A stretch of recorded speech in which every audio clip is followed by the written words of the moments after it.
마지막 날이고, 근데 뭐 한다 했지? 포트락 파티 한다니까. 해마다 이런 현상이에요. 뭘 준비해 오려니까 부담되고, 그래가지고 뭐 빨리빨리 방송만 있고, 그 부담돼서 안 오고, 또 소감 말하게 하니까 쫄아가지고 피하고, 어떤 분은 메일 보내고, 뭐 카톡 보내고, 카페 글 쓰고, 뭐. 자기가 드러날까봐 두려워가지고.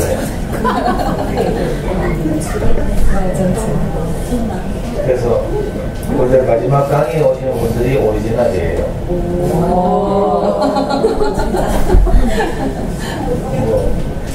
다른 분들 속상하게, 야, 너 앉아 조용히 놀아라. 학교도 안 온 것들이 뭘 자랑스럽게 떠들고 있노? 내 컴퓨터도 안 나오게 해놓고 지금 고장내고. 좀 이따 강의 끝나고 전부 다 내 방으로 와.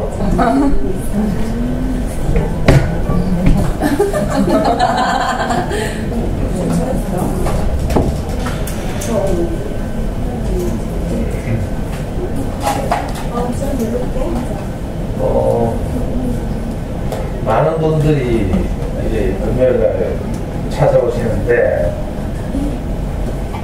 한결같이 이렇게 살아남는 확률은 아주 낮아요.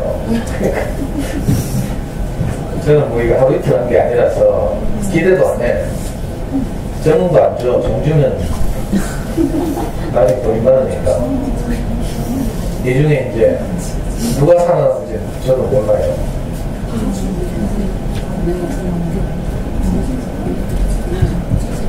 이번 학기도 고맙게도 많은 엄마들이 이제 왔다 갔죠. 바쁘기도 하고.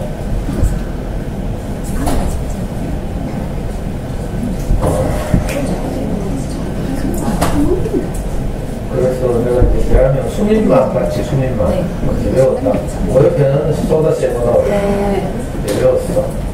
여기는 호신소녀 배웠어. 여기는 모르겠다. 미소찬 사람? 호신소녀 미소찬 사람. 어디라고 월서 다닌다고 애들이? 맞죠? 또 그 뒤에는 대한민국 모르겠다. 극복대상 아니고 부처 엄마들이죠? 네. 대한민국 목채만. 강현조아. 극복대상하고 3인조지? 극복대상을 안 하고 카페 글 올려놨더라. 뒤에는 미장원에서 왔다는 거. 진짜 희귀한 경우가. 애기 몇 살이라고 했어요? 8살? 어느 학교 다녀? 한솔 다녀요? 그럼 얘가 살아? 아니요, AK. 그래, AK. 애기 1학년. 또 그 옆에는? 혹시? 네. 댓글 달려있어요? 우리 그 추석분 댓글 안 달려있고, 이 사람 따라왔어요? 어디 살아? 그럼 애는 어디 다녀? 한솔? 갈것 1차?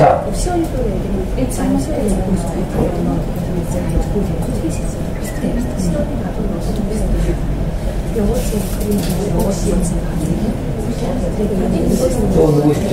이제 모르는 사람 없나?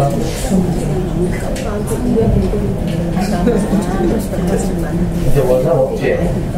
저번에도 좋아했다는 읽어주시라고 나도 홍보 중단이 걸려있는 너무 제가 재밌게 읽었는데 이제 어제 그저께 그 교육청 내좀 이야기할게 좀 줄여봐. 그걸 안 된대요. 매일 보는 건 아니에요, 그 사이. 여기서 봐봐. 아니, 같은 1학년 말을 해요. 아니 괜찮아. 서로 몰랐어요? 여기 올 때까지? 아니 알았어요. 같이 왔어? 네. 그럼 저를 만나야겠네. 네.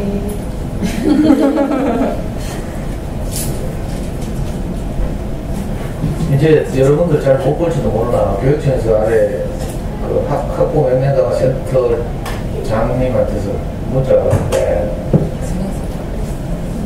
이제 그 학교에서 학부 명령강화 이 일을 하는 게 업무 부담이 있는데 선생님이 그래서 옛날부터 교육청이 계속 항의했죠. 교육감이 하도 이 학부모 교육을 중요하게 생각해서 밀어붙인 거지 학교에서는 괜히 선생님들이 부담되잖아요.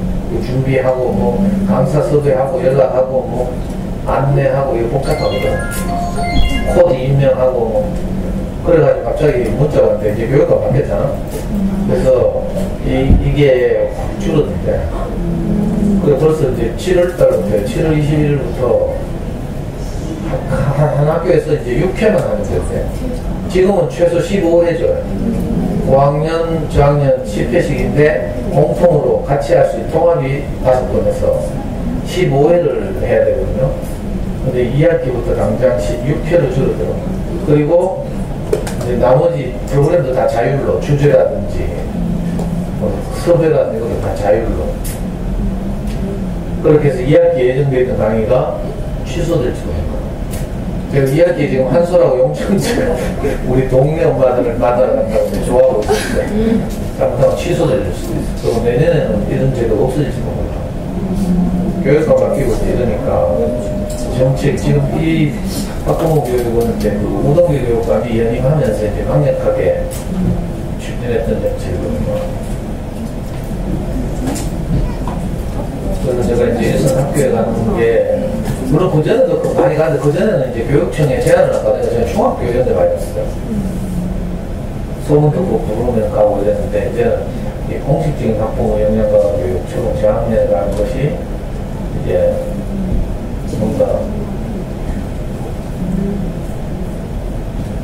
가능성이 이제 줄어들지도 모릅니다.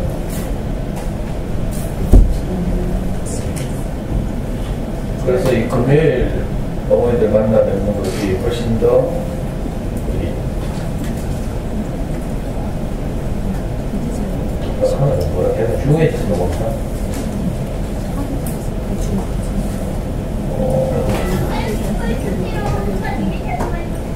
그리고 또 뭘 이야기를 했지? 그리고 가끔씩 우리 어디고 연구소 수업하는데 대기 신청으로 초등학교 1학년마다 체코 수업 신청하다 하는 말이 있어. 그래가지고 우리 가끔씩 우리 모기님이 전화해보면 원래 하고 있는 거하고 시간이 안 맞대. 이런 거 하고 말고가지고 우리 댓글 달아도 관심도 안 가죠. 그래서 제가 요즘 생각했는데 좀 제도를 바꾸려고 이번에 캠프 갔다 오고 나서 8월쯤 돼서 내가 공부를 하려고 1학년 팀 모집합니다. 시간은 무슨 요일 며칠이라고 내가 못 받고 거기에 딱 맞으면 댓글로 신청하는 거죠. 우리 요 지금 자 있잖아 자 6살 때부터 대기해가지고 지금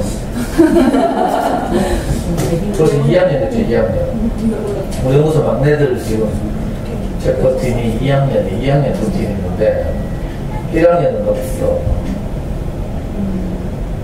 그래가지고 이제 요즘 저학년 엄마들이 많이 오고 하니까 9월달부터 1학년 팀을 내가 특별히 모집해보려고. 7세는 엄마가 읽어주면 되지. 이걸 꼭. 그러고요. 저하고 1학년들이 꼬마들이 수업한다 해봐야 아무것도 없어. 그냥 노는 거예요. 노는 거. 제가 왜 이걸 하는 줄 알아요? 집에서 엄마들이 저한테 보내기 위해서 미리 책을 읽어주고 많은 이야기를 나누고 하라고 그 수업을 하거든. 근데 속천불라는 게 자, 이번 달에 내가 수호의 하얀 말 그걸 이제 책봇에서 아이들하고 수업한단 말이에요. 저는 왜 수호의 한 말을 했겠어요. 그러면 엄마들하고 그 마음 깊이 얼마인지 후스드라는 거 있지. 몽골을 배경으로 한 그림책이 잘 없는데 이 두 권이 이제 있단 말이에요. 근데 분명히 내 엄마들한테 이 두 권을 다 소개하고 마음 깊이 얼마인지라는 책을 가지고 엄마들하고 수업을 했어. 자, 그러면 수호의 한 말을 내가 정했어. 아마 아이들 보낼 때 어떻게 하겠어? 집에서 읽어주고 강의 들었던 것도 있는데 또 다른 책이 있다 하면서 후수로 이야기도 하고 그 마두음이라는 악기 이야기도 하고 몽골이라는 나라에 대해서 좀 이렇게 서치도 하고 뭐 이렇게 해야 이게 수준 높은 수업이 되지. 딱 한 명. 근데 일주일 내에 지금 큰 애들하고 지금 이 수업을 했는데 딱 한 명이 엄마하고 이 대화를 했어. 그 한 명이 누구더라? 기적적이다. 평소에 기대도 안 하던 집인데. 그래, 저 율곡에서 오는 권혁이 민혁이 엄마가 이 아줌마는 책도 잘 안 사주. 쌍둥이라서 꼭 한 권만 사가지고 둘이 들여보내고 멀리서 엄마가 감사하고 했죠. 이 엄마는 책에 별로 관심이 없는 스타일이거든. 오늘 알았지? 자기 꿈인데 별로 관심이 있고 이 강의도 안 들을 거니까 내가 마음 놓고 이래야 되는 거야. 또 미술을 전공했어. 그래서 애들도 책에 별로 관심이 없고 내가 참 안타깝고 이래. 근데 애들 너무 좋아하고 여기 오는 거야. 근데 어제 수업에서 기적적으로 이마들이 아래 수요일날 그 이야기 들었더라. 내가 낙타 이야기를 했거든. 낙타가 애기를 낳고 나면 스트레스 때문에 애기를 멀리하고 젖도 안 준다. 그럴 때 몽고에서는 그 아주 성숙한 할아버지가 이제 낙타에게 가서 낙타의 그 등을 따뜻하게 쓰다듬어주고 또 이 연주자가 마두곡을 연주하면 그 마음 깊이 치유가 돼서 애기의 젖을 물리기 시작한다. 이런 풍습이 몽고에 있다 하면서 이런 얘기를 할 거야. 왜 알아? 뭔지 알아만 모르겠네. 그 아이들하고 제가 수업을 하는 이유는요, 엄마들이 그림체의 세계에 관심을 가지게 하기 위해서 내가 애들을 볼모로 잡는 거야. 근데 엄마들 보내놓으면 무슨 여기서 무슨 큰 기적이 일어날 줄 알고 지금은 뭐 늘 쇼핑 다니고 뭐 이렇게 하고 있다. 읽어주지도 않고 태반이. 아니, 오래된 엄마들도 이제 이걸 슬슬 계기고 이래. 답답해 죽겠어. 뭐 지구에 키운데 뭐 알람 말고. 뭐 1학년 체포팀을 모집한다 하더라도 지금 뭐 지금 발을 거기다 놓고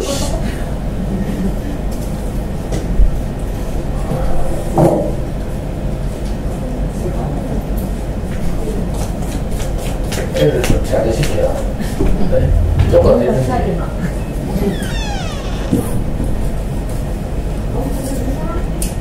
목이님이 천사라 저는 보면 남의 집 애들 같이 재우고 있잖아. 지금 이거 데리고 와서 재우고 막 맨날 내한테는 잘하지 꼭 애들 얼마나 좋아하는지 몰라. 막 학교도 안 보내고 막 그것도 안 보내는 엄마들도 신기하죠.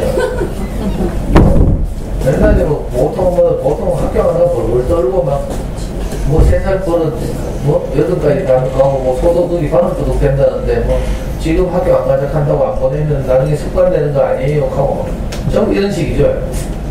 이해는 가지 않을 일들을 미리 앞당겨 와서 두려워하고 염려하고 막 이렇게. 정혜원 야 자들 너희 집에 보내라. 내가 전에 눈을 안 돌려야 되는데 계속 뭐라고? 신경이 쓰이는데 어떻게 신경을 안 써? 뭐라고? 아니 집에 데려다 놓으라. 집에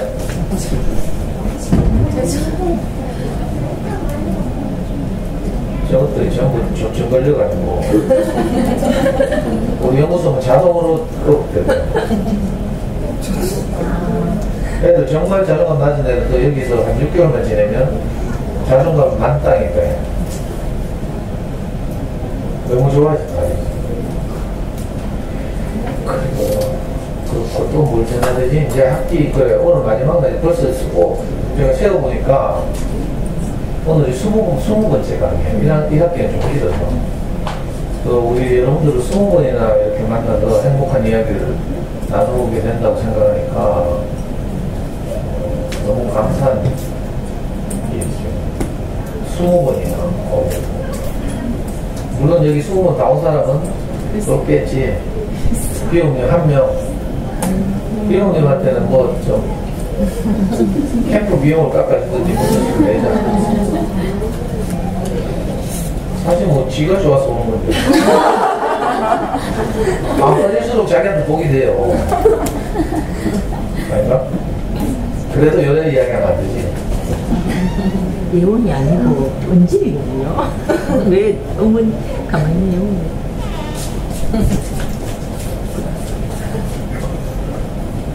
그리고요, 지난주에 우리 아들하고 우리 와이프가 이제 와서 금요일 강의를 들었잖아요.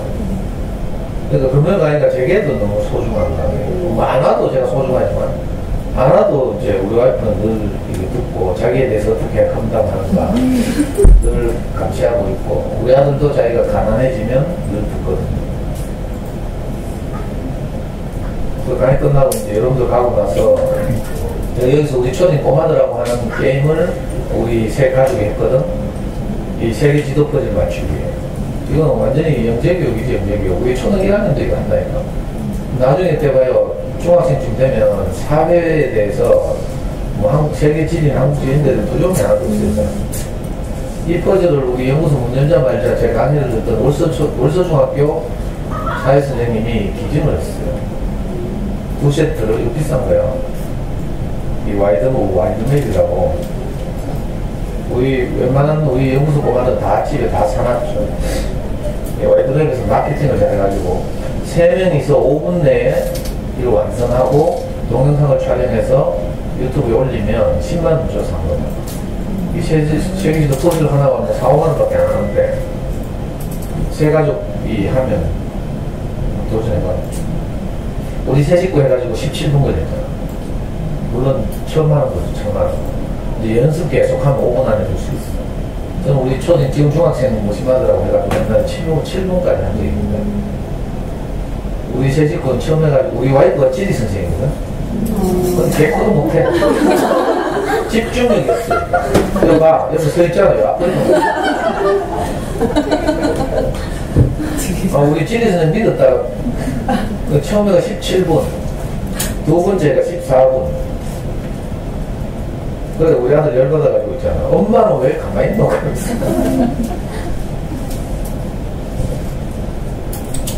그리고 우리 꼬마들하고 하는 다빈치 캐슬이라는 게임, 또 다빈치 코드라는 게임, 이거 우리나라 브랜드가 만든 건데, 어쩌면 멘사 셀렉트보다 멘사에서 선택한 퍼즐들 유명한 거 많죠.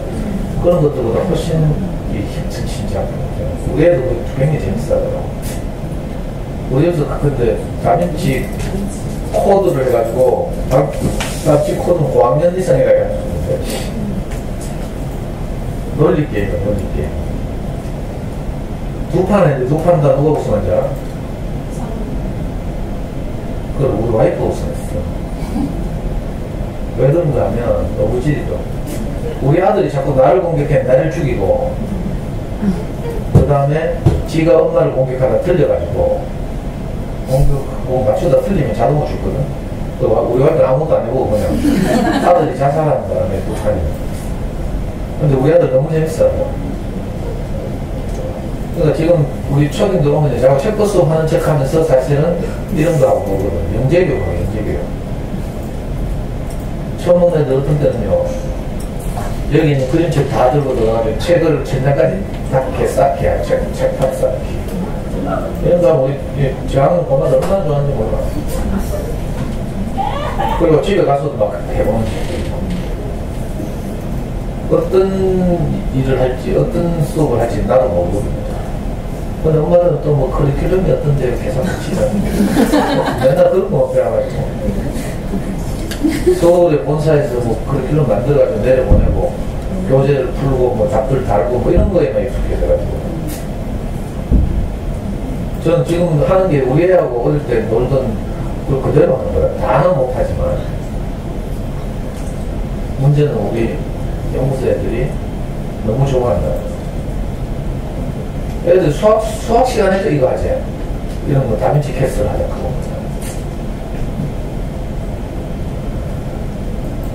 그래서 이제 여름 캠프 갔다 오면 8월달쯤에, 8월 말쯤에, 8월 중순쯤에 1학년 체크팀을 모집하는 공부를 하고, 제가 지금 요일을 보고 내가 할 수 있는 시간, 1학년 같은 보통 2시지, 2시. 요일은 아직 생각을 해봐야 되는데, 그렇게 딱 시간을 못 봐서 공부를 하고 형편에 맞는 1학년 엄마들이 신청을 하면 4명이 되면 이제 프로젝트를 진행하려고. 그리고 캠프 후에 또 하나 고려하고 있는 게 우리 연구소 소문 중에 하나가 모기님하고 수학 공부를 하면 성적이 올라가고 저하고 하는데 나한테 뭐 이런 이상한 그게 소문이 나고 그래가지고 내하고 수학 공부하는 애들이 점점 줄고 있어요. 이것도 이제 8월달에 내가 추가 모집하려고 한두 명 정도만. 기가 막힌다. 우리 모기님이 너무 성실하고 꼼꼼해가지고 정말 애들을 잘 챙기거든. 그래가지고 모기님하고 공부하면 실제 성적이 다 올라. 저하고 공부하는 애들 작년에 2학기 때 내가 바짝 애들 이제 쪼으니까 성적이 좀 나오고 이번 학기 내가 하나도 갔거든. 그랬더니 50 몇 점 받은데 하나만 모르고 난 오를 수가 없지. 50 몇 점 받던 애가 나머지 다 내렸어. 근데 있잖아요, 이렇게 매일 공부하는 게 중요하니까 직후만큼씩 하고 대신 매일 해야 돼. 내가 늘 말씀드리지만 엠마들이 왜 실패하는 줄 알아요? 하루에 많은 양을 해. 애들이 힘들지, 지치지, 희망이 없지. 언제 어느 세월 이걸 다 하고 나가서 노는 싶으니까 질질 끌지, 엄마는 열받지, 해대지, 해퍼붓지, 해퍼붓고 나면 또 뭐 캄다운 되지, 며칠 쉬지, 뭐 이걸 계속 반복하다 보니까 매일 꾸준히가 안 돼. 매일 꾸준히 하려면 일단 엄마 상태가 좋아야 돼. 엄마 상태가 자꾸 여러분들 애들한테 뭐 우리 누구 떨떨 수 먹더니 어디 있어? 왔어? 오늘 뭐 내하고 애 상담하자겠지. 애들 내가 뭐 처음 한번 보지도 못한 애들 우리 상담을 하고 내가 카톡 보내기를 거기다 내고 한마디 연락하다가 내가 오늘 안 오고 싶습니다. 그래서 엄마들이 애한테 영향을 미쳐야 되세요. 시험관 처음 보는 아저씨가 뭐 딴소리하고 뭐 애들 이걸 보고 뭐라 한줄 알아. 내가 캐치고 얘가 뭐라 한다고? 틀딱이라 한다고. 틀리 딱딱 걷는 소리 낸다고. 웬 할아버지가 뭐 공부를 이렇게 해야 된다, 계산법 이렇게 막. 엄마들이 먼저 인간이 되고, 엄마들이 어떤 마음으로 아이한테 그 마음을 흘려보내면 아이들이 엄마를 따라온다니까. 지금 그거 하자고 금요일 강의하고 있는데, 물론 마음은 급해야지. 어느 세월에 내가 인간 되고 애는 다 자라고 있는데. 그 심정을 내가 모르는 바 아닌데. 자, 그러려면요, 어떻게 해야 되냐면 애들하고 내하고 관계가 생겨야 돼. 그래서 내가 여름 캠프 하는 거야. 캠프 가서 또 지금 보고 놀고 엄마들이 어떤 할아버지 좋아하는 걸 애들이 보잖아요. 보고 나면 이제 인식이 달라져. 아니, 엄마가 매일 집에서 동영상 강의를 본다, 이런 집 있죠. 그럼 애들은 엄마 또 뭐 봐 하면서 자꾸 관심을 가지고 관심 없는 척 하지만 사실은요, 애들한테 그게 다 안 보고 흘러 들어가. 이렇게 해서 관계가 생겨야 이제 만나서 무슨 이야기를 해도 그 상담하기 위해서 가장 기본이 뭐라고요? 공감의 형성. 이 전문용어로 래퍼의 형성 이렇게 말하죠. 신뢰의 형성, 이게 중요하거든요. 그래서 그 급한 마음은 알겠지만 먼저 엄마들이 이 금요일 강의를 꾸준히 한번 들어보라고요. 금요일 강의를 성에 안 차는 분은 월요일 성경 공부 모임 파일을 들어보든지 하다 보면 내 안에 뭐가 생겨. 오늘 좀 이따 이야기할. 그리고 우리 아들 그래. 여기 왔다 가고 이제 토요일에 서울로 갔잖아요. 토요일에 서울로 갔는데 기차 안에서 우리 와이프한테서 카톡이 왔어. 여보, 자꾸 애를 운다면서. 여보고 빨리 뭐 말씀을 좀 해주래.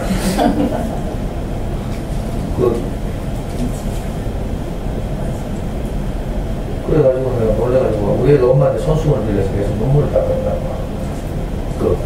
특실 보면 이제 내가 지난주 이야기했죠. 앞자리에 창가에 한 명씩 앉는 엄마가 앞에 앉아서 잘 모르는데 뒤에서 손수건 달라고 해서 눈물을 닦더래.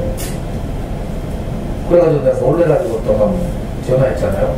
원래 귀찮으면 이제 전화가 안 되는데 마음이 급해 전화를 했어. 그랬더니 애가 올라가면서 이제 마음을 안정시키기 위해서 아빠가 한 금요일 강의 중에 하나를 듣고 들으면서 올라가다가 감동을 받아서 울었다는 거야. 제가 언제 한 강의인지 모르겠는데 우리가 일본에 있을 때 한 강의했지. 그때 그런 제점이 뭔가 하면 우리는 언제나 다시 만나. 그런 책 가지고 이제 어머니들한테 어떤 말씀을 드린 것 같은데 전 기억이 안 나면 뭐라고 그렇게 했는지. 근데 우리 와이프가 물론 이제 옛날에 링크를 한번 보내줬어요. 제 마음이 좀 담겨 있나 봐. 근데 우리 아들이 그 생각이 나서 시험 치르려고 긴장되고 이러니까 강의를 들으면서 올라가다가 감동을 받아 눈물을 막 엄마 손수업을 들고 이랬다더라고. 신기하죠? 별로 반응이 없네. 얼마나 이 복된 인생을 사는 건지 저도 막 깜짝 놀랐어요.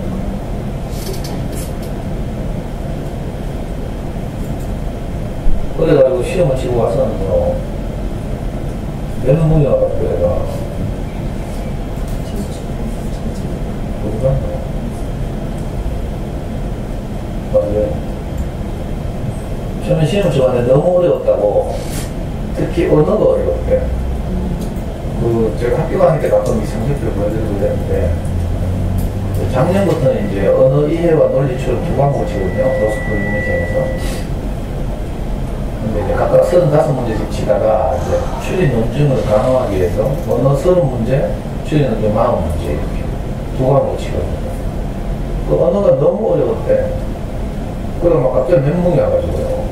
내 문제를 이해하지 못하겠어. 어떤 문제 나오는지. 온톨로지에 관한 문제가 온톨로지가 무슨 말인지 모르지. 엄마가 뭐 문제까지 보여줄 건 없고. 그래서 멘붕이 와가지고 정말 당황했다 하더라고. 바로 그 문제를 보는 순간, 아이고, 내년에 또 와야 되는구나, 이 생각이 들더래.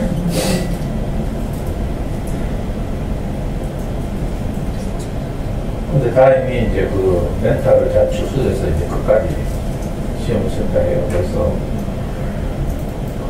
언어 30문제 중에 26문제를 맞았고, 추리 논증 40문제 중에 37문제를 맞았어. 감이 안 오지? 자, 우선 이거 봐요. 이게 2015년도 3년 전에 우리가 로스쿨에 우리가 관심이 없을 때 이거 학교에서 많이 보여줬죠, 제가? 봤어요? 이거 어떻게 키우지?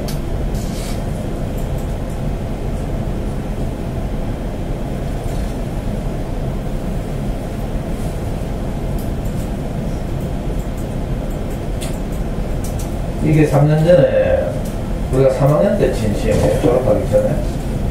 그때 이 언어가 100분에 95%돼요. 표현 점수는 65점. 표현 점수란 뭔가 하면 응시자 전체 평균을 100으로 봤을 때 50으로 보는 거예요.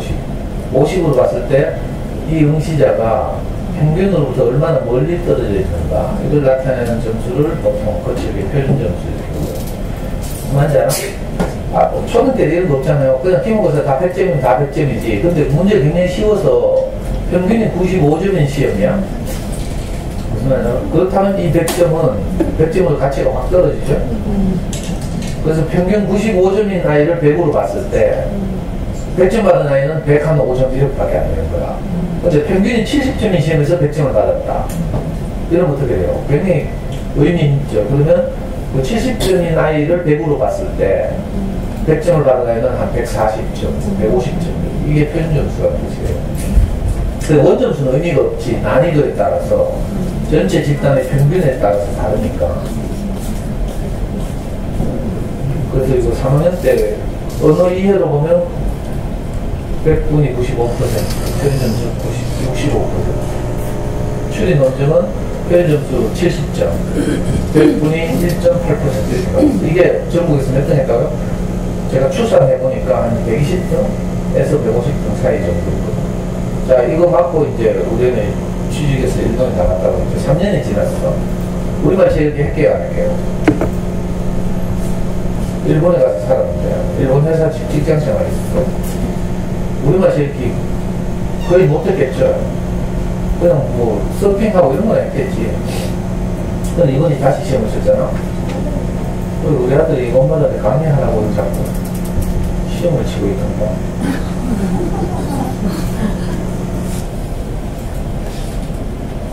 자, 물론 공식 발표는 안 났어요. 공식 발표는 8월 말에 나. 근데 이제 원래 약 9,000명, 10,000명이 원서 접수를 하고 9,000몇백 명이 시험을 쳤어요. 그리고 대부분의 아이들은 궁금하니까 완전히 못 친 애들은 하지 않지만 자기 성적이 궁금한 아이들은 메가로스쿨이라고 메가스터디에서 만든 로스쿨 입시 기관이었어. 거기 성적을 입력하거든요. 그래서 성적을 입력했는데 성적을 입력한 애가 현재 지금 3,500명이잖아요. 3,500명. 어느 이의 성적을 입력한 3,500명 중에 60명. 추리 논중 3,500명 입력한 중에 48등. 이 두 점수를 합하면 25등 정도. 잘했죠? 별로 뭐 시간을 안 하네. 그 예상 100분이서 어느 이에는 98.6%, 추리 논점은 0.8%, 표현 점수 합계는 약 140점 정도. 뭔가는 이런 얘기 다 있는 거지. 말귀를 알아들어야 뭐. 10,000명이 시험을 쳤는데요. 나머지는 대부분 재학생이 한번 경험삼아 쳐보거나 아니면 이제 너무 어려워서 성적 입력할 용기가 안 나는 애들, 이런 애들 대부분이고. 그래서 어제 메가에서 지금 일주일 동안 이런 데이터를 입력받고 입력하지 않은 아이들까지 고려해서 메가에서 자료를 발표했습니다. 메가에 모의 지원한 아이들 대상으로 하면 조금 밀렸네. 아까 20몇 등이었죠. 응시자 전체에서 31등. 혹시라도 입력하지 않은 아이들이 고득점자가 나타난다 하더라도 9,740명이 시험을 쳤는데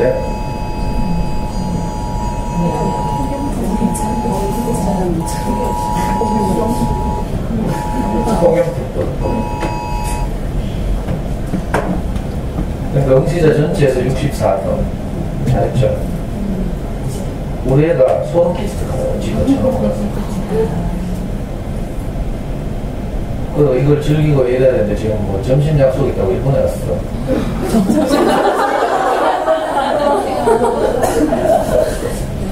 6개월 전부터 해놓은 점심 약속이 있다고 일주일 내신으로 일본 갔어요. 요즘 애들 진짜 글로벌 하죠. 아니 여러분들에도 곧 이런데 해외 나가고 뭐 이거 못 본다니까 막 올 줄 알아. 요즘 시대가 달라졌어요. 웃기죠. 그래가지고 이제 로스쿨은 원서를 2번 낼 수 있어요. 대학 입시에서는 정시에서 3군데 낼 수 있거든. 가군, 나군, 다군 이렇게. 그 대학이 시험시험 모집하는 그 그룹을 3개로 이렇게 묶어가지고 가군에 한 군데, 나군에 한 군데, 다군에 한 군데 이렇게 낼 수 있어요. 대학 입시는. 수시는 그렇지 않고 수시는 아무데나 6군데 낼 수 있고 이 로스쿨 입시는 이제 2군데 낼 수 있어. 가군과 나군. 가군에 서울대가 있고 나군에 연대, 고대, 성균관대, 한양대가 있어. 그리고 가군에는 그 다음 서울대 다음으로 갈 만한 대학은 경희대밖에 없어. 이성적으로 경희대 가겠어요. 그래서 할 수 없이 가군에는 서울대 로스쿨을 쓰고 나군에는 목요 로스쿨을 쓰고 이렇게 하거든요. 연대 로스쿨을 쓰고 하는데 니트로는 접수가 없어. 서울대 로스쿨 정원이 150명이라고 했잖아요. 이 등수면 그냥 가야 되잖아. 근데 안타깝게도 우리 아드님의 아킬레스건이 학점이지 학점. 워낙 불성실해가지고 학점을 플러스 하면 서울대 로스쿨의 경합권이야. 경합권. 안정권이 아니고. 근데 다행히 참 우리 아들하고 이 이야기가 진짜 이건 하나님 인도하시는데 이렇게밖에 생각할 수 없는 거지. 우리는 로스쿨 가기 싫고 그냥 그 코스모폴리탄이 되고 싶어서 세계인이 되고 싶어서 해외 나갔잖아요. 해외 나갔어. 해외 나갈 때도 우리 아이는 원래 오릭스를 가고 싶은 게 아니고요. 제일 처음 가고 싶은 곳이 항공사야. 항공사 승무원. 해외 여행 다니고 이런 거 좋아해요. 저는 괜찮아. 한국 승무원을 했는데 카르기 땅콩 향사가 터지는 바람에 한국 승무원을 포기했거든. 포기했다가 다시 일본에 가면 유명한 항공사 ANA라고 있어요. 거기 지원해서 떨어졌잖아. 그리고 두 번째로 가고 싶은 데가 영국의 유명한 컨설팅 회사 딜로이트 컨설팅이라고 있어. 그 딜로이트 컨설팅의 일본 법인을 가고 싶은데 거기도 떨어졌어. 그 세 번째로 간 데가 이제 오릭스인데 지금 원치 않게 오릭스를 간 거죠. 오릭스를 가서 이제 그때 오릭스에서 한국에서 인재를 3명을 다 뽑아갔거든. 그때 매일 경기신문에도 나오고 이랬는데 가서 이제 그 연수를 쭉 여러 부서를 통해서 연수를 받고 희망 부서를 쓰라고 했어. 그래서 우리 아들은 비행기를 사고 파는 부서에 지원을 했다. 일지만 뭐야 가더라. 뭐 하여튼 비행기를 사서 팔고 이런 일을 해. 오릭스라는 게 금융회사거든요. 근데 1지망을 거기 했는데 거기 안 되고 2지망인 부서, 그게 뭔가 하면 신규사업개발부라고 해서 기업 간 인수합병, M&A라고 하죠. 기업을 사고 팔고 또 벤처 투자하고 이런 거. 그 부서에 가려고 한다. 그래가지고 1년을 일했잖아요. 그리고 회사에 지원을 받아서 막 일본어 고급 과외도, 한 달에 100만짜리 과외도 하고, 일본어 능력이 생겼다. 근데 우리는 한 번도 원하지 않았던 일인데 지나고 나서 보니까 그 회사를 갔기 때문에 우리가 그만둔 거야. 만약에 지금 원하는 회사 갔으면 좀 더 오래 있었을지는 몰라. 그리고 거기서 참 신기하게도 뭐 했다고요? 기업 인수합병, 벤처 투자 이런 거 했거든. 자, 이런 경험이 나중에 로펌에 가면 아주 귀한 경험이 되죠. 특히 일본어를 자유자재로 구사한다는 것은 아주 중요한 장점이거든요. 그래서 입시에서 이제 보통 정량평가라고 해서 정량평가는 양이 정해져 있는 평가. 이건 합정, 방금 말 요 성적, 리트 성적, 그리고 영어 성적, 이게 정량이거든요. 우리의 토익은 985점 받았으니까 뭐 더 받을 게 없잖아? 이거는 뭐 안심할 수 있고, 그 다음에 토익도 어디 내도 되는, 토익이란다. 리트도 어디 내도 되는 점수죠. 남는 점수가 학점을 상쇄하는 거라. 그러니까 경합권이죠. 서울대는 150명을 해가지고 보는데 타교 출신을 50명밖에 안 뽑아. 법으로 50명 이상, 3분의 1 이상을 타교 출신을 뽑도록 돼 있거든요. 그래서 거의 자교 출신을 100명을 뽑고 타교 출신을 50명 뽑는 거예요. 그러니까 50명 안에 들어가야 되는데, 그래서 지금 경쟁권인데 다행인 것이 우리 아이가 일본 경험이 있다는 거예요. 그래서 일본어 능력에서 최상급이라는 점과 일본의 대기업에서 그 기업 인수합병 업무를 담당했다는 점, 이게 이제 이걸 보고 정량과 비교, 정성이라고 해. 그 아이만이, 그 수험생만이 가진 독특한 장점. 예를 들면 의사 면허가 있다. 이런 거 이제 로스쿨로 오면 높은 점수를 받는 거예요. 왜냐하면 옛날에는 사법시험 제도를 하다 보니까 어리고 똑똑한 천재들이 사회 경험 없이 사법시험 막 붙더라. 서울법대 출신들 23살, 24살에 막 사법시험 돼가지고 풍부한 경험을 가지고 판결을 하고 이래야 되는데 그게 안 되는 점이 사법시험 제도의 가장 큰 한계였거든요. 그래서 이제 사법시험 제도를 폐지하고 로스쿨을 도입한 거예요. 왜냐하면 사회적으로 다양한 경험을 가진 사람들이 법조계에 들어와서 법조계 풍성하게 하고 이래야 된다는 거죠.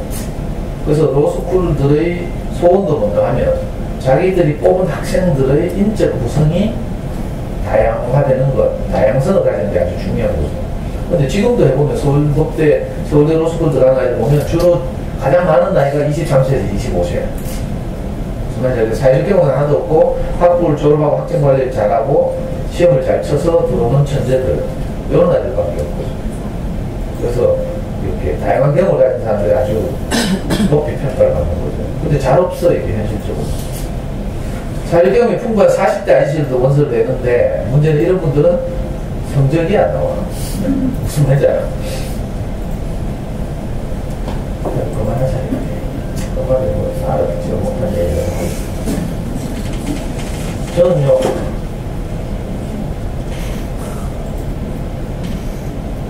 우리 애 때문에 저도 원치 않게 이렇게 입시 전문가가 될까요?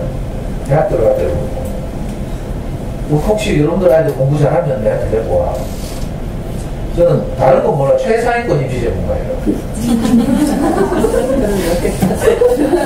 내 상담을 해도 경대 어떻게 가 이런 거 하면 난 상담 못해. 경대는 그냥 배치표 보고 가라. 예를 들면 대구 광역시 각 고등학교마다 그 입시 담당 선생님들이 있어. 그런 분들의 모임이 있거든요. 이걸 보고 대구 진학지도협의회라고 그러더라고. 사립은 그분들이 고정돼 있고 공립은 늘 바뀌지만 입시를 오랫동안 담당한 분들이 이런 분들이 모여서 수능을 치고 나서 배치표를 작성해. 몇 점에 어느 대학 이런 식으로. 그러니까 대구 경북권 대학 가면 그 배치표 보고 대충 원서내면 돼. 뭐 특별히 뭐 연구하고 뭐 이런 그게 없어. 근데 이제 최상위권 입시 같은 건 좀 다르다니까. 이건 머리를 써야 되고 전략적으로 판단해야 되고 이런 거라서 이제 상위 한 2% 안에 드는 최상위권 아이들이 원서를 내는데 뭐 골치 아프다, 걱정이 된다 이러면 이제 저를 찾아온다 의미가 있죠. 아니 농담이 아니고 진짜. 옛날에 저와 같이 이렇게 이런 일을 하던 어떤 아빠는 강남에 이걸 차렸잖아. 모르지. 옛날에 저와 같이 입시에 대해서 연구하던 자기 딸의 입시 때문에 연구하는 한 아빠가 있었어. 그 아빠의 배화명이 파파 안달부르스라고. 지금도 내 배화명 기억하잖아. 파파 안달부르스. 이분은 이제 자기 딸이 수능선 이런 잘 나오는데 내신이 좋아. 그래서 어떻게 하면 서울대도 내신으로 간 걸 계속 연구하면서 이제 입시 사이트에서 애가 중학교 때부터 저와 같이 놀았는데 우리 애도 중학생이고 몇 년을 하다 보니까 전문가가 됐잖아요.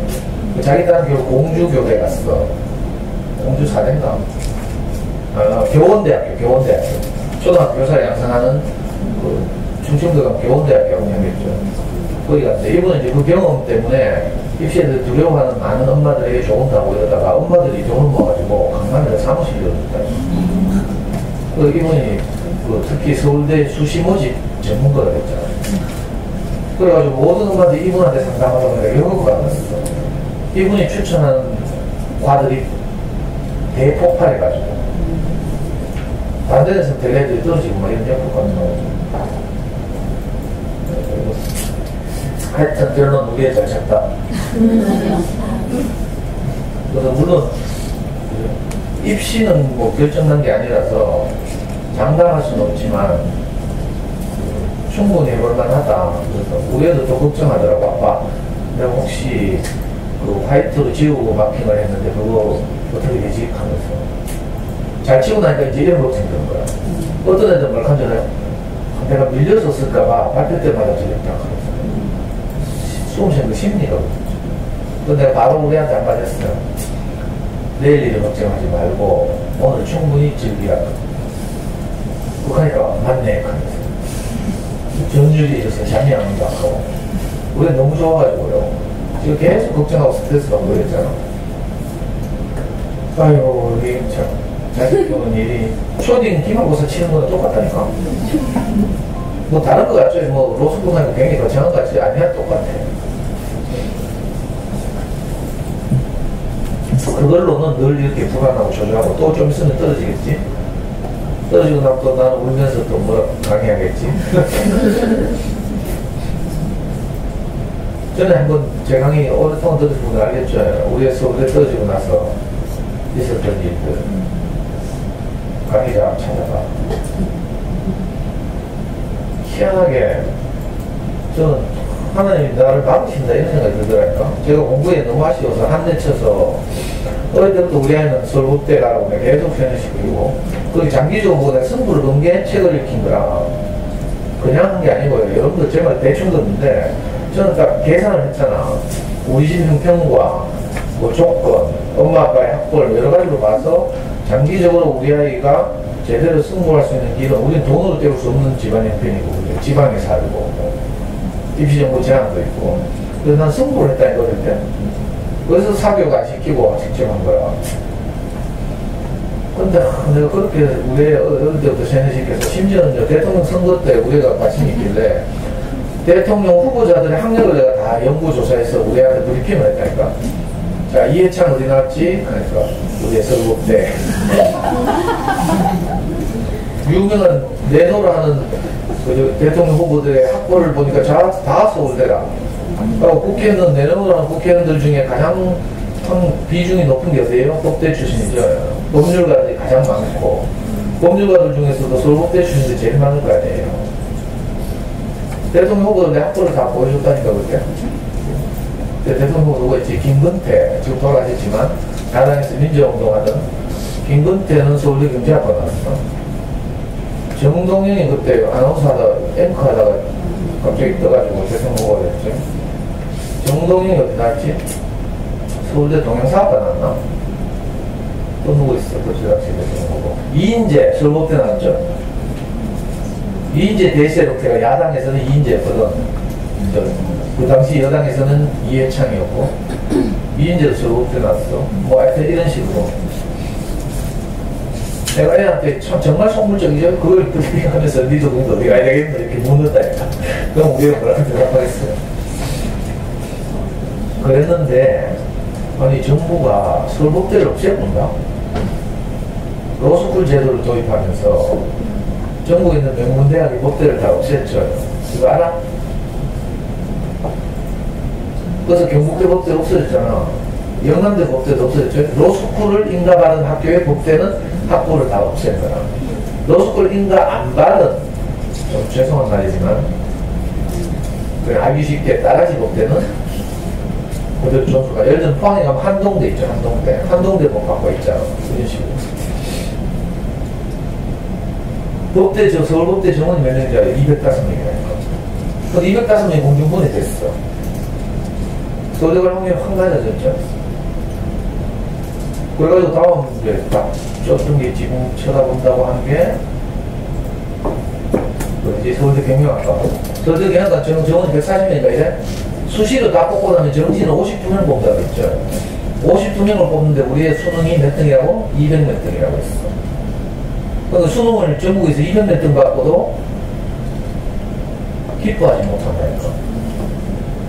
그러니까 여러분들도 내가 늘 말하지만 속으면 안 돼. 그 길에는 만족이 없어. 이걸 이제 그 일반적으로 말하면 형편과 조건이 달라져서 내가 행복해질 것이다. 이 세 개 말이에요. 우리 엄마들 보자면 아이가 공부를 잘하고 좋은 대학을 가고 좋은 회사에 취직을 하고 하면 우리 아이가 나는 행복해질 것이다 하는 이 길에는 만족이 없어요. 자, 여러분들이 기말고사 치기 전에 불안하고 좀 그렇죠? 그거나 제가 우리 지금 이런 입시를 치르면서 불안한 거나 내용이 똑같다는 거. 하나도 다르죠. 거기서 만족이 없어. 전국에서 200 냈다면 여러분들 만세 부르겠지? 안 불러? 그게 아니라니까. 이상한 기대치가 같이 상승하거든. 뭔지 알아요? 이상하다니까 이게. 우리 시험 치기 전에, 리트 치기 전에 뭐라 했잖아요. 연대만 갔으면 좋겠다. 자기 학교니까 익숙하고 신촌에서 오피스텔 없고 연대만 갔으면 좋겠다. 아빠 나는 연대 아니면 성균관대라도 갔으면 좋겠어. 그래서 맨날 이렇게 했다니까. 근데 점수 이렇게 잘 왔죠? 성균관대는 어디 멀리 있다가 우리 기대가 지금 서울대 연대 내고 이제 해보자고. 아니 그 이야기를 이제 마지막으로 오늘 마지막 강의를 하려고 제가 택한 책이 그래도 이거 뭐 맨날 자주 하는 이야기 지난 강의도 많이 했지만 이제 가장 좋아하는 그런 책이기도 하고요. 왜냐면 제 이야기를 하기도 쉽고 이래서 그래서 시공균이요. 이 지은이 레오니오니는 칼데코스를 여러 번 받은 분이죠. 그리고 이분이 뭐 60대인가? 자기 손자들에게, 손자들하고 기차 여행을 하다가 하도 시끄럽게 떠들어가고 기차 안에서 손자들에게 들려주고 이야기를 만들기 시작했대. 그래가지고 이 주옥 같은 위대한 그림책들이 많이 탄생했죠.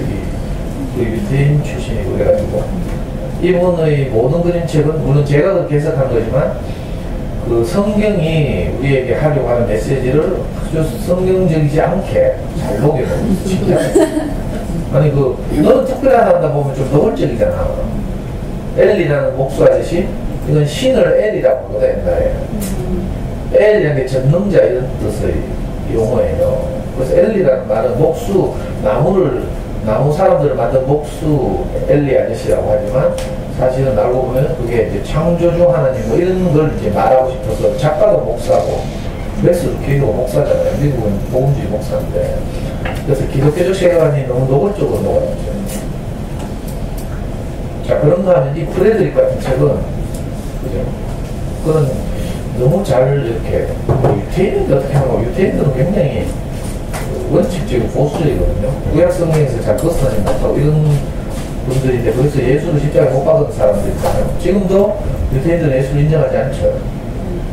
그런데 어떻게 이렇게 잘 보게 됐어? 한번 읽어볼게요, 일단.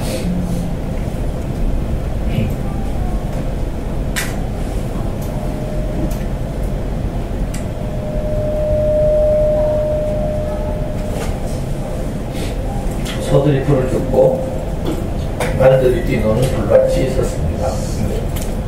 그 불밭을 따라 오래된 돌담이 쭉 둘러쳐져 있었습니다.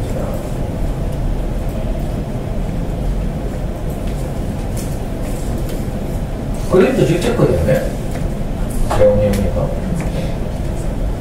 저는 그림책 보면요, 그림을 그린 사람을 작가라고 해야 될지 스토리를 쓴 사람을 작가라고 해야 될지 헷갈려. 여러분들 그런 경우 없어요? 그림 작가와 그림책 작가가 다른 경우에. 근데 다행히 이렇게 그림과 글을 한 분 있으면 좀 쉽죠.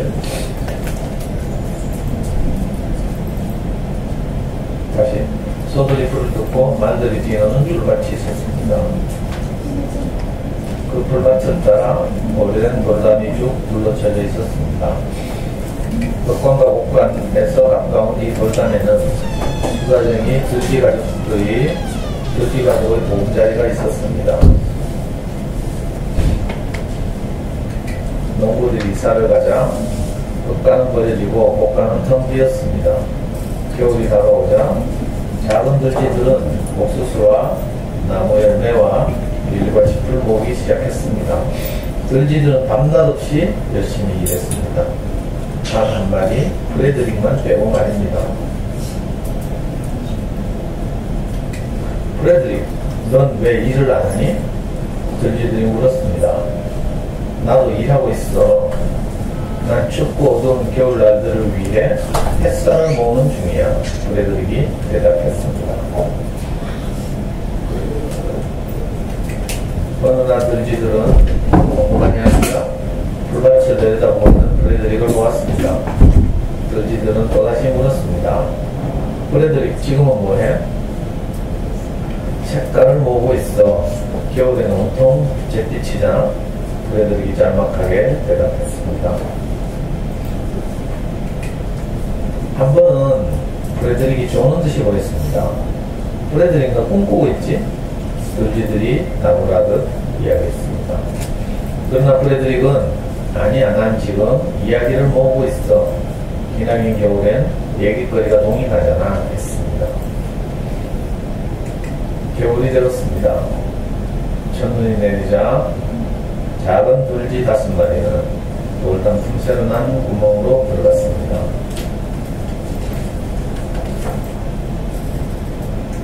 처음에는 먹이가 아주 넉넉했습니다. 들쥐들은 바보 같은 늑대와 어리석은 고양이 얘기를 하며 지냈습니다. 들쥐 가족은 행복했습니다. 그러나 들쥐들은 나무 열매며 꼭신 나달들을 조금씩 다 갉아먹었습니다. 집도 다 떨어져 버렸고 옥수수 역시 아슬한 추억이 되어버렸습니다. 돌담 사이로는 찬바람이 스며들었습니다. 들쥐들은 누구 하나 제잘되고 싶어 하지 않았습니다. 그러던 들쥐들은 햇살과 색깔과 이야기를 모은다고 했던 프레드릭의 말이 생각났습니다. 네 양식들은 어떻게 되었니, 프레드릭? 들쥐들이 물었습니다. 프레드릭이 커다란 돌 위로 기어 올라가더니 눈을 감아봐. 내가 너희들에게 햇살을 보내줄게. 찬란한 금빛 햇살이 느껴지지 않니? 했습니다. 프레드릭이 햇살 이야기를 하자 4마리 작은 들쥐들은 몸이 점점 따뜻해지는 것을 느낄 수 있었습니다. 프레드릭의 목소리 때문이었을까요? 마법 때문이었을까요? 색깔은 어떻게 됐어? 들쥐들이 조바심을 내며 물었습니다. 다시 눈을 감아봐. 브레드릭은 파란 덩굴꽃과 노란 밀집 속의 붉은 양귀비꽃, 또 초록빛 딸기덩굴 얘기를 들려주었습니다. 들쥐들은 마음속에 그려져 있는 색깔들을 또렷이 볼 수 있었습니다. 이야기는 브레드릭은 목소리를 가다듬으며 잠시 동안 가만히 있었습니다. 그리고는 마치 무대 위에서 공연이라도 하듯 말하기 시작했습니다. 문성이는 누가 부릴까? 어둠은 누가 녹일까? 궂은 날씨는 누가 가져올까? 맑은 날씨는 누가 가져올까? 6월의 네잎클로버는 누가 피워낼까? 나를 저물게 하는 건 누구일까? 달빛을 밝히는 건 누구일까? 하늘에 사는 들쥐 4마리, 너희들과 나 같은 들쥐 4마리. 봄지는 소나기로 먹어온다네. 여름지는 동갈꽃에 색칠을 하지. 가을지는 열매와 밀을 가져온다네. 겨울지는 오돌오돌 작은 몸을 옮기죠. 계절이 내신이 얼마나 좋아? 넘치지도 모자라지도 않는 딱 사계절. 브레드릭 이야기를 마치자 들쥐들은 박수를 치며 감탄을 했습니다. 브레드릭은 시인이야. 브레드릭은 얼굴을 붉히며 인사를 한 다음 수줍게 말했습니다. 나도 알아. 이게 끝이에요. 근데 늘 말씀드리지만 저는 브레드릭을 읽을 때마다 내가 만든 브레드릭이 생각나. 이 생쥐들이 다 상식적으로 사는 거죠. 긴 겨울을 나야 하니까 그 옥수수 뭐더라?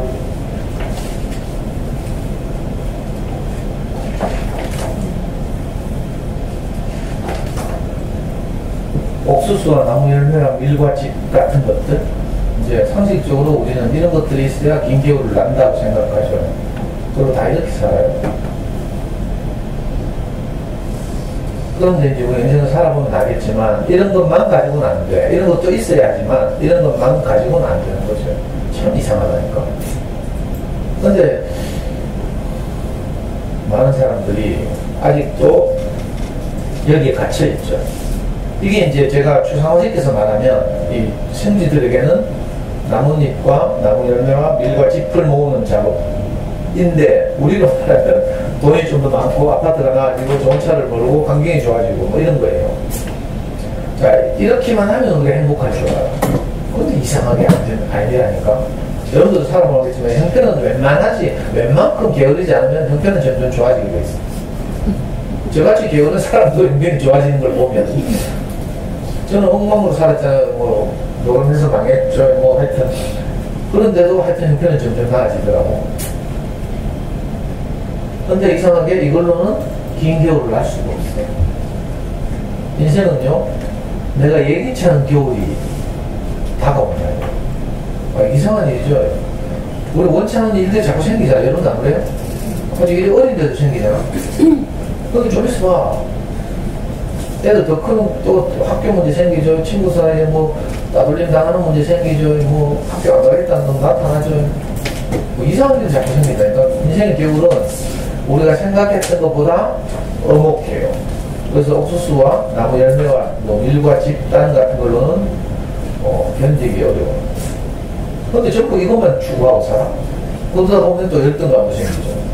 왜? 나는 옥수수 더 많이 모아야 되는데 어떤 사람 많이 모으는데 나는 뭐 이상하게 잘 못 모으기도 하고 그렇잖아요. 그래서 김교를 막상 만나니까 대책이 없는 거죠.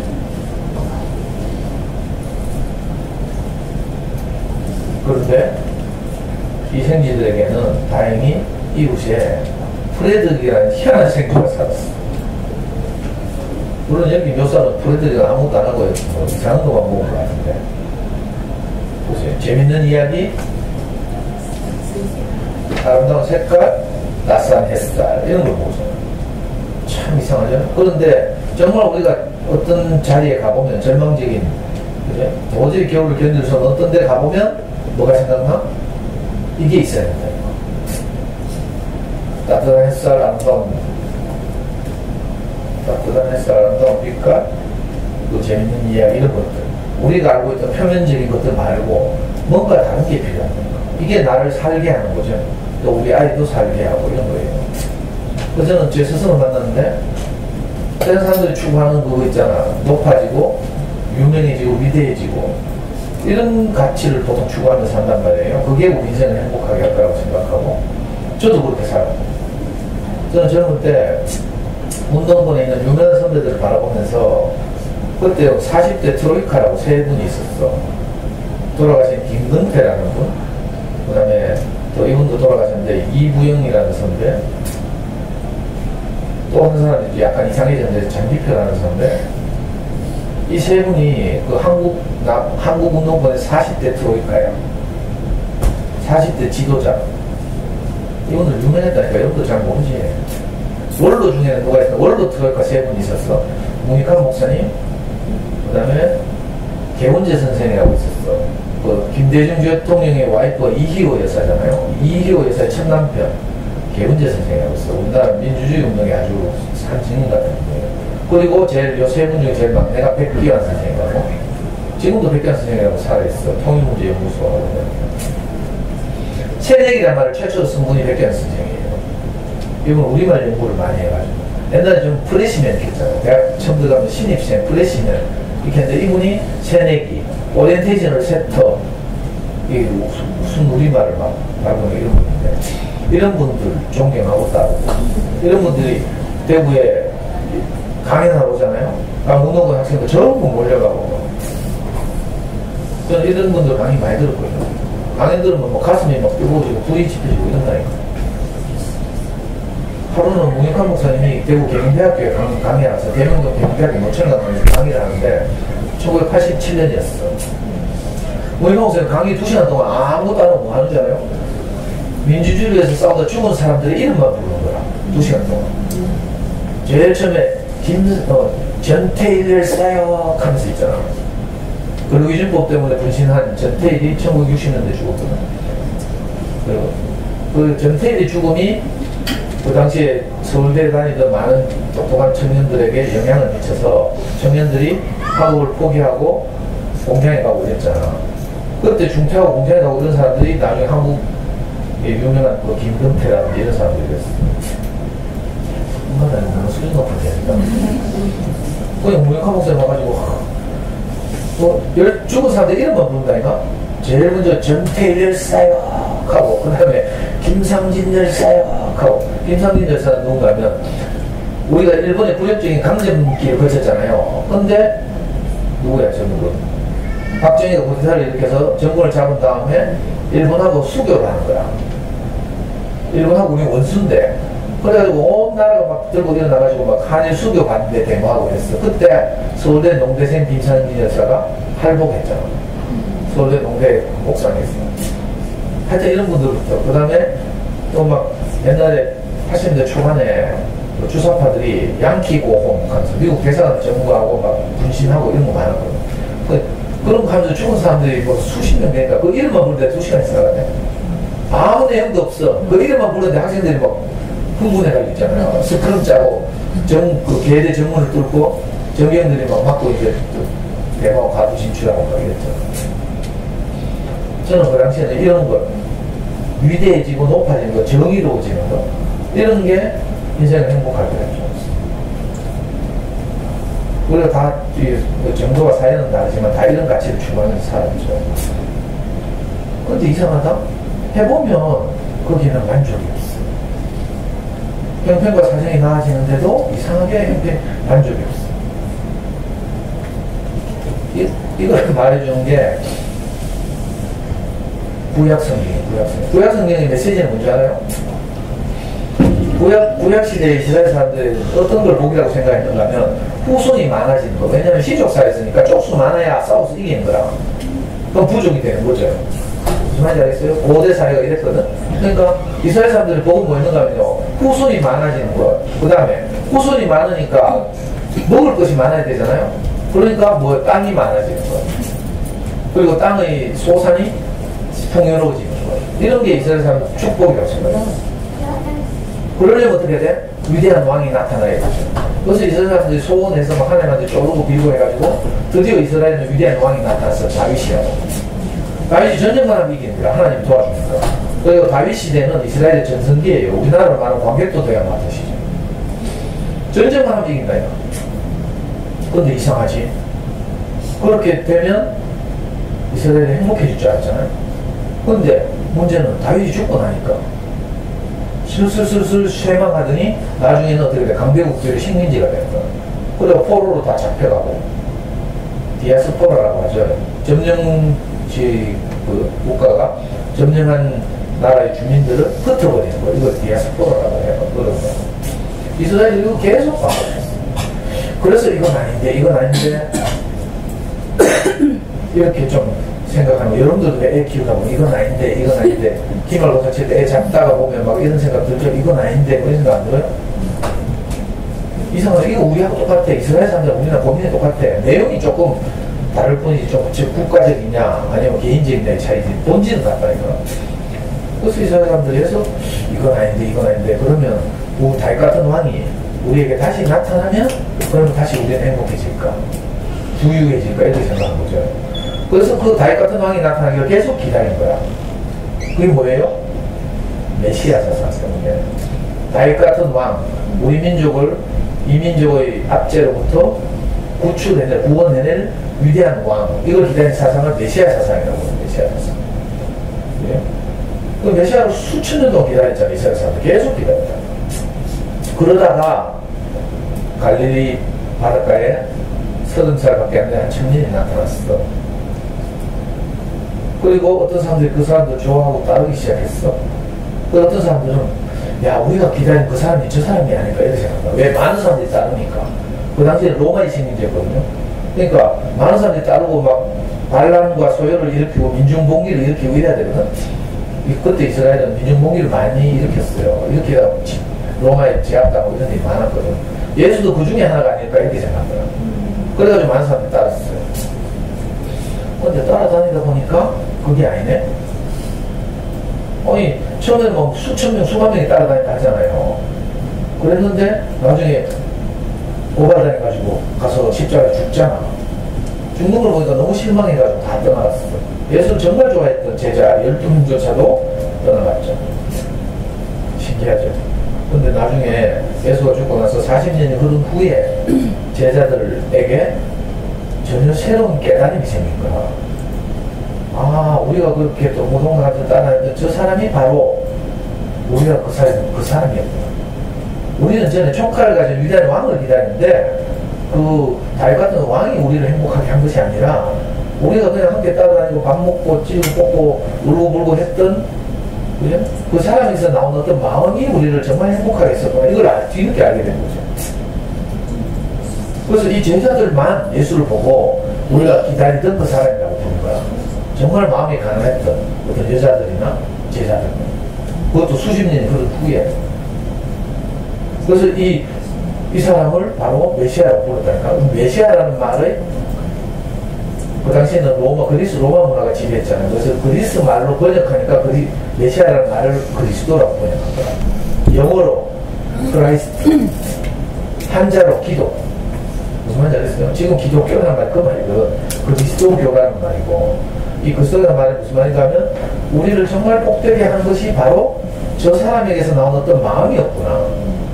전에는 자손이 많아지고 농토가 많아지고 그래? 농토에 소산이 많아지고 양과 염소가 많아지고 이런 것이 복인 줄 알았는데 그게 아니었구나 이걸 알게 된 거예요.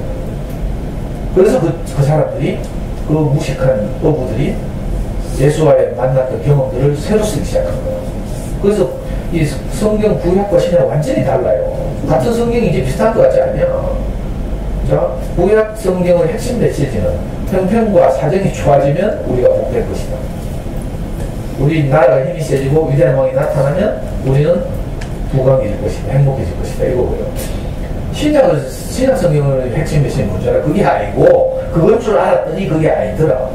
그게 아니라 우리가 만났던 한 평범한 사람에게서 나온 어떤 마음이 우리를 정말 복되게 했다. 행복하게 했구나. 이걸 알게 된 거예요. 이 혁명적이죠, 혁명적. 그걸 이 레오니오니가 이 간단한 그림책을 통해서 오늘 우리에게 다시 말하고 있다. 긴 겨울을 나는 태도가 두 가지가 있는데, 옥수수와 나무 열매와 밀과 짚을 모으는 길이 하나 있고, 그걸로는 불충분하다. 물론 먹고 사는 일이 풍요로우면 좋죠. 돈 많으면 좋고 형편 좋으면 좋잖아요. 그거 뭐 일부러 그럴 건 아닌데, 근데 이것도요, 내 능력 이상으로, 내 관리 능력 이상으로 많으면 이게 화가 되기도 해. 돈이 너무 많으면 화가 된다. 돈 너무 많으면 참 빌려 돌락한다니까. 진짜 복권 당첨된 사람이 뭐 추적한 데이터도 있잖아. 갑자기 벼락부자 되잖아. 돈이 많아지잖아. 고향을 떠나야 돼.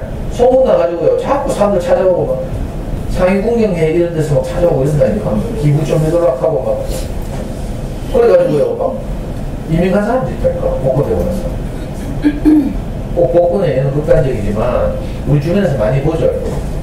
경쟁 안에도 적당히 서로 뭐 도토리 키재기 한 정도 살면 괜찮은데, 요즘에 누가 확 잘 살잖아요. 이거 못 봐. 가족까지 만나기 어렵다니까. 잘 사는 쪽은 못 사는 쪽에 대해서 부담이 되고, 못 사는 쪽은 잘 사는 쪽 보면 괜히 기대도 되고 셈도 나고, 뭐 이상한 거 경쟁한 쪽으로 가는 거야. 사돈이 논사는 배가 아프지? 아니야, 친형제가 논사도 배 아프다니까. 나는 해본도 그렇던데 여러분 어떤지 몰라. 언니 잘 살고 내 못 사니까 기분이 아주 좋아? 내 캣조에, 근데 우리 형이 병대로 이대로 가는 거 보면 분해가지고 내려왔다 했잖아. 그러니까 우리가 아이들하고 이렇게 저렇게 살잖아요. 근데 그걸로는 이 사람들이 뭐가 짰죠. 이건 아닌데 자꾸 이런 생각이 들어. 근데 오늘 이 프레드릭을 보니까 전혀 다른 것이 있는데, 오히려 나중에 결정적인 때가 되면 선생들이 오히려 시끄럽고, 애들 다 들었나? 문 앞에 누구 있는데 지금? 누구? 배달 와, 배달.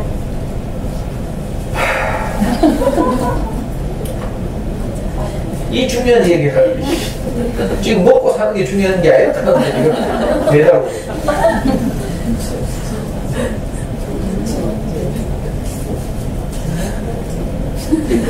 이 사람들은 이 생지는 운이 좋아. 프레드릭이 있잖아, 이 비웃에. 프레드릭 같이 따뜻한 햇살, 그래? 아름다운 빛깔, 재밌는 이야기, 이런 것들이 필요하다니까. 저는 다행히 제 스승을 만났는데, 정말 내가 세상에서 전에 추구하던 그 유명한 것, 능력 있는 것, 이런 거 아무 상관이 없이 그냥 평범하고 정말 그냥 무시할 만한 시골 할아버지인데, 이상의 그분에게 내가 위대한 그 선배들에게 없던 것이 있더라니까. 마치 프레드릭이 뭐 옥수수나 뭐 나무 이런 건 없잖아. 근데 전혀 다른 게 있어서 그 긴 겨울을 함께 날 수 있었던 거죠. 저도 그랬어요. 그 이상은 하니까. 여러분들도 아이들하고 살아보니까 정말 우리가 행복해지는 것은 표면적이고 1차적이고 이런 게 아니고, 그게 필요 없다는 말이 아니에요. 그건 능력에 달린 거니까. 우리 능력 있는 분도 돈도 잘 벌고 뭐 이렇게 생생도 좋고. 근데 그건 능력의 문제니까, 저처럼 능력 없는 사람도 이상하게 충분히 만족하고 사는 다른 길이 있다는 거라. 그걸 예수의 제자는 발견한 거죠. 자기하고 같이 다니는 그 젊은 사람 예수에게서. 그래서 이 사람을 보고 뭐라고 그러다고? 그리스도라고 불렀어요. 예수 그리스도. 이렇게 여기서 그리스도라는 말은, 그러니까 여러분들이 종교적으로 이해하고 있는 것처럼 무슨 하나님의 아들이 붙인 절대적 호칭 이렇게 말하면 안 돼. 신학적으로 뭐 말하면 이거 그리스도의 유일성 이렇게 말해. 예수에게만 붙인 호칭. 그리고 다른 곳에서 그리스도가 붙이면 난리 난다니까. 이단이라고 지랄하고. 그리스도가 뭔지는 몰라. 자, 문재인은 사람 이름이죠. 대통령은 뭐예요? 그 사람이 직책이잖아. 예수 그리스도 할 때 예수는 사람 이름이라, 그 당시에 우리 김씨 많은 것처럼 예수라는 사람 이름이 많다니까. 근데 그 자기들이 갈릴리에서 만나는 그 젊은 청년 예수에게서 뭐가 나타났어? 하나님의 마음이 나타난 거야. 이상하죠? 사람인데 전혀 다른, 우리를 복되게 하는 어떤 에너지라고 할까? 물리적으로 말하면 마음이 자기들에게 공급돼가지고 자기들이 풍부하게 된 거야. 그래서 그분을 보고 하나님의 아들이라고 한 거죠. 예수 그리스도. 이거 마치 불교적으로 말하는 이런 거 비슷해. 자, 불교의 절대 진리 중에 하나는 뭔지 알아요? 인간의 내면 안에 뭐가 있다? 부처가 있다. 맞죠? 뭐 절에 가서 불상이 있다. 이건 아주 천박한 불교고, 정말 할매들 믿는 샤머니즘이고, 불교를 깊이 공부하면 다 뭐라고요? 인간의 내면 안에, 인간의 그 깊은 곳에 뭐가 있다? 부처가 있다. 부처를 원어로 뭐라 해고 붓다라고 붓다. 붓다라는 것이 인간이 있다고 생각됐는데 아무도 이걸 발견을 못했잖아. 그런데 최초로 그래? 자기 안에서 이 부처를 발견한 분이 있어. 이분의 이름이 뭐예요? 이분의 이름이 시다르타야. 인도의 작은 왕국의 왕의 아들인데 인간이 왜 생로병사를 계속 가지고 살아야 되는가에 서 고민하다가 아버지한테 질문했잖아. 아버지가 이 질문 대답하시면 내가 출가를 안 하고 아버지도 대답 못하시면 내가 이걸 알아보도록 하겠습니다. 그 유명한 요즘 한자로 번역된 석가모니라고 하죠.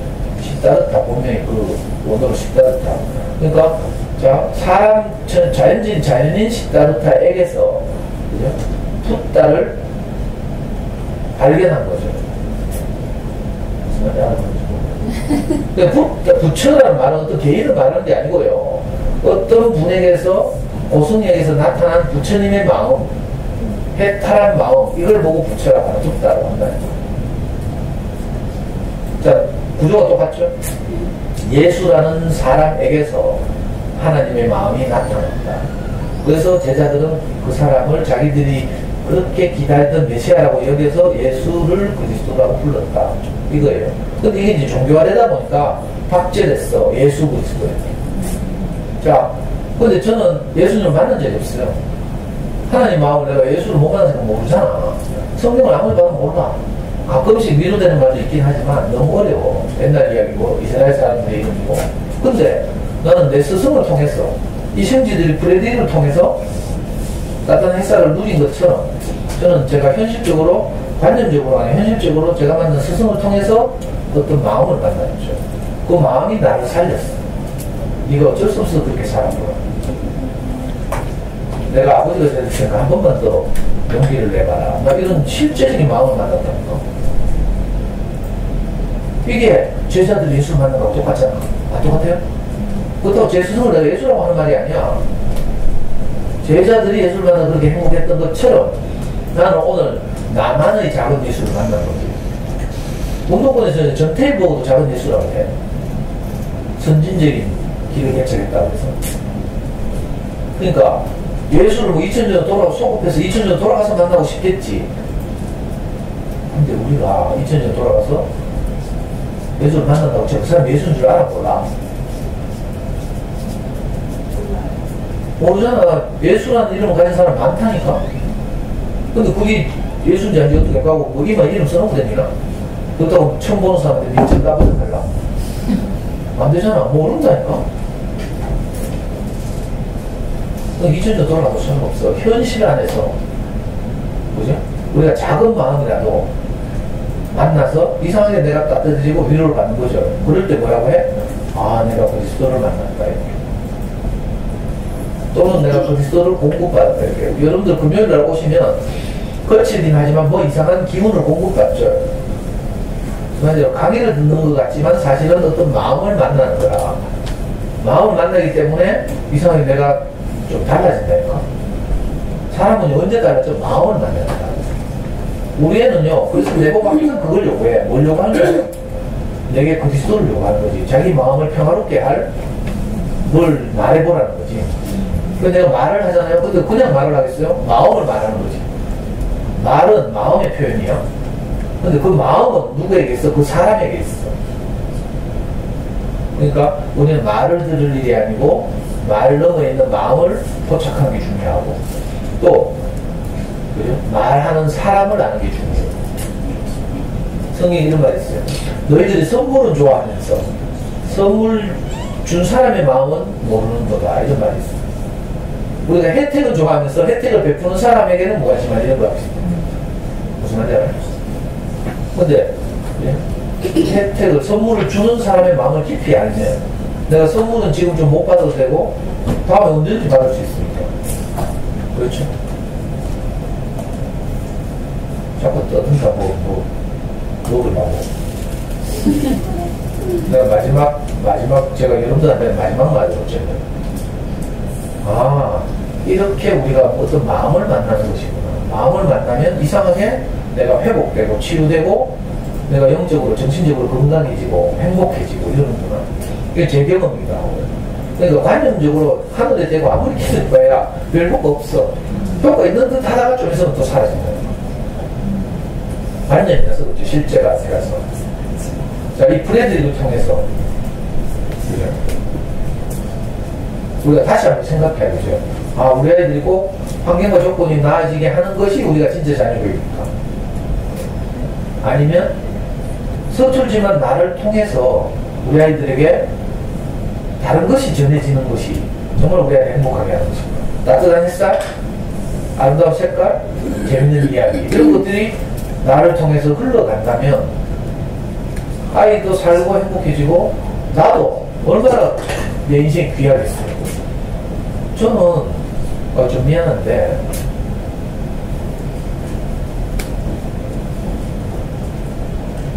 그죠? 저는 진짜 아무것도 아니잖아요. 여러분들이 알다시피 욕도 하고 거칠고요. 세련되지도 못하고 뭐. 내가 조금만 세련됐었는데 유명한 강사 될 수 있어. 언어를 절제하고 뭐 이런 거 있잖아요. 그럼 내가 세 가지 나갈 수도 있다니까.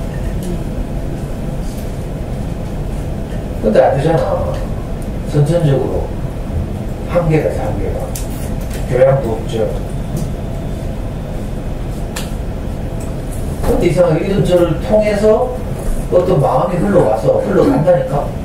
근데 우리 아이가 그 마음을 들으면 안정이 돼. 그럴 때 내 느낌이 어떤지 알아요? 뭐 우리 아이뿐만 아니지만 어떤 경우는 제가 어떤 엄마들 만나 상담을 해도 이런 때가 있는데 그럴 때마다 제가 느끼는 느낌은요. 인생이 정말 존귀하구나. 사는 보람이 있구나. 사람이 이래서 살아있는 거구나. 그래? 이걸 근원적으로 말하면 사람은 하나님 마음을 표현하기 위해서 사는 존재다. 땅은 씨를 받아서 씨의 열매를 내기 위해서 땅이 존재하는 것처럼. 무슨 말인지 알겠어요? 우리 형이 옛날에 유명한 말 하더라. 소는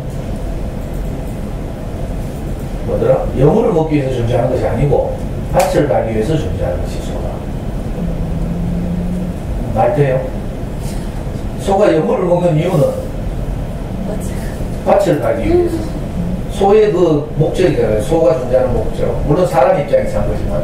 자, 인생의 목적도 마찬가지. 우리가 새끼 잘 먹는 거, 이거 소가 여물 먹는 거하고 달라. 다르지 않죠? 똑같다니까. 와, 우리 애하고 우리 와이프가 우리 애 일본에 있을 때 일본에 가서 무슨 식당에 갔는데 밥 한 끼 먹는데 90만 원. 이것들이 제정신이냐? 내가 생각할 때 사이코야. 우리 집 형편에 모자 같지? 아니, 일본에 무슨 미슐랭 뭐 별 몇 개 있는 식당 가가지고, 미슐랭 알아? 별 몇 개 있는 식당 가가지고 밥을 먹었는데 90만 원 했대. 이것들이 제정신이야. 나는 돼지국밥만 먹어도 되거든. 근데 미슐랭 식당에 가나 돼지국밥 먹으나 윗속에 들어가면 다 똑같아. 그 큰 차이가 아니라니까. 그것도 조금 먹으면 배부르면 짜증나잖아. 안 그래? 한계의 효용 체감의 법칙 들어봤죠? 밥을 한 숟갈 먹을 때 숟갈 먹을 때 맛있지. 효용이 점점 증가하다가 어느 시점 딱 지나면 효용이 급감한다니까. 그런 경험 있어 없어? 참 이상하다니까. 근데 효용이 체감하지 않는 신기한 양식이 있어. 신기한 음식이 있어. 이 음식을 제자들은, 예수의 제자들은 그리스도라고 불렀어. 그러니까 그리스도를 너무 종교적으로만 생각하게 돼야지. 내 인생을 말도 그거 뭐라고 말해도 괜찮아. 뭐 그리스도를 뭐 기독교에서 지랄하면 난 그리스도를 안 부르고 따뜻한 햇살 이렇게 부르면 되지. 근데 뭐 어떻게 부르든지 간에 하여튼 나를 살리는 어떤 마음이 있다니까. 우리가 이 마음을 먼저는 내가 확보해, 공급받아야 돼. 저절로 오는 게 아니야. 근데 한 번도 살면서 우리가 이런 경험이 없죠. 아무래도 여러분들 이런 강의 한 번도 들어본 적이 없어, 사실은. 옛날에 유태인들도 그랬잖아요. 이집트를 탈출해 나와가지고, 그 가나안 땅, 지금으로 말하면 팔레스타인 지방으로 가는데, 걸어서 가면 13일 걸릴 거리를 40년 걸렸대. 훈련받느라고. 40년을 헤매면서 돌아다니면서 먹을 게 없어졌잖아요. 그래서 막 원망하고 막 자기 지도자 모세한테 우리를 가만히 이집트에 뒀더라면 뭐 노예 생활을 하긴 했지만 뭐 굶어 죽지 않았을 것인데 네가 우리를 불러가지고 이렇게 고생시킨다 하면서 백성들이 뭐 모세한테 찌랄했다니까. 그러니까 모세는 또 하나님 원망해야 되잖아. 하나님한테 기도했더니 하늘에서 뭐가 내려왔대. 뭐 이슬 같기도 하고 뭐 하얗게 생긴 뭐 성당에 다니는 사람들 들어봤죠? 그 이름 뭐예요? 하늘에서 내가 아침마다 내려온 양식. 이 음식 이름이 만나라는 음식이에요. 이름이 만나야. 왜 만나라고 한 줄 알아요? 책판 처음 보거든. 이것이 무엇이뇨? 이런 뜻이에요. 만나라는 음식이 하늘에서 내려왔대. 굶어 죽게 생겨가지고. 저도요, 내 형편이 굶어 죽게 생겼을 때, 정말 내 인생이 자치고 절망적일 때, 이상한 양식이 내게 왔다니까. 이게 뭔지 모르셔도 말을 듣는데 이상하게 내가 자존감이 높아지고, 예? 내가 존귀해지고, 내가 살아나고, 이렇더라니까. 그래서 이스라엘 유태인들은 거기다가 만나라고 해서, 이 음식이, 이것이 무엇이뇨? 이런 뜻이야. 우리가 처음 듣는 이 말도, 이 마음도, 이게 뭔지 모르잖아? 이상하지? 자꾸 걸린다니까. 자꾸 듣다 보면 있잖아. 여기 자주 오는 분들은 지금 골치 아파. 이 중독된다니까? 듣다가 안 들으면 이상하게 했죠. 그래서 MP3라도 듣고 막 이러잖아요. 여러분들 아마 몇 년 흘러봐. 웬만한 사람들은, 제대로 좀 들린 사람들은 계속 생각난다니까. 연구소 공부 안 하도 생각나. 설거지 하다 보면 김상도 쌤 생각나고. 이게 무엇이냐 싶죠? 헷갈린다니까.